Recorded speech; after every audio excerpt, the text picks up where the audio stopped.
The name's Vimes. You wouldn't know my name, but you don't need it anyway. I wasn't in one of those vaults when the bombs fell. My dad and I built a shelter in Ohio before the war. Dad was one of the paranoid types that thought Vault-Tec was a scam. After crawling out of the rubble and burying Mom and Dad, I started making my way out of here.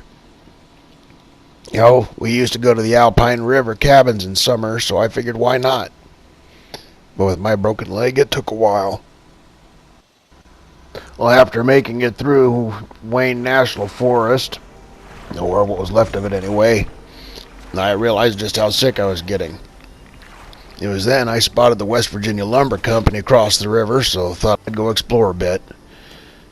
I figured the river would be a nice, decent escape route if I ran into any raiders.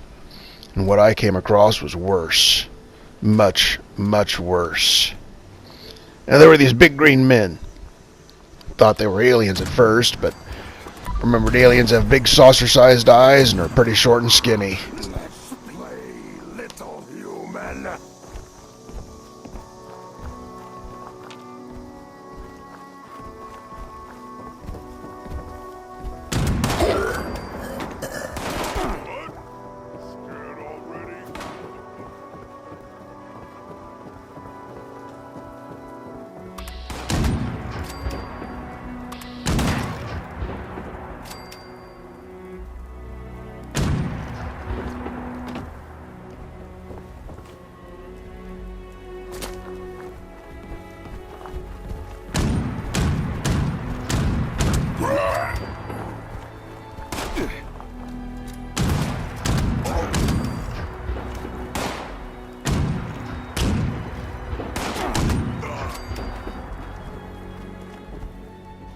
Despite having a pretty big gun, it obviously is going to take me a while to learn how to use it.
After I managed to fight them off, I searched the lumber mill and found myself enough to build a shelter and hand cart for lugging around stuff I managed to find, but I was getting sicker.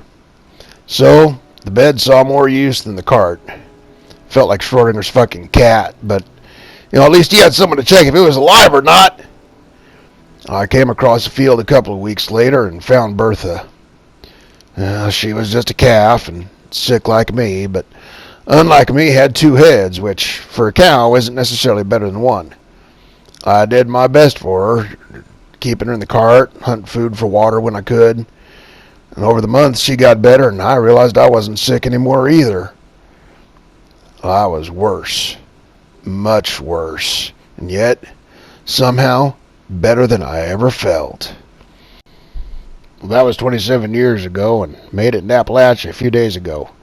Bertha's long gone, but got Motorhead, Bertha's grandson, Mr. Tinney, a robot I managed to fix up and reprogram, and Mr. Sushi. He was near dead after an attack from some other people like me. But I managed to sedate him and help him, and there's enough intelligence in him, I guess, to where he decided to stick around. As I said, I'm Vimes, this is Caravan City, and these are the Ghoul Tales.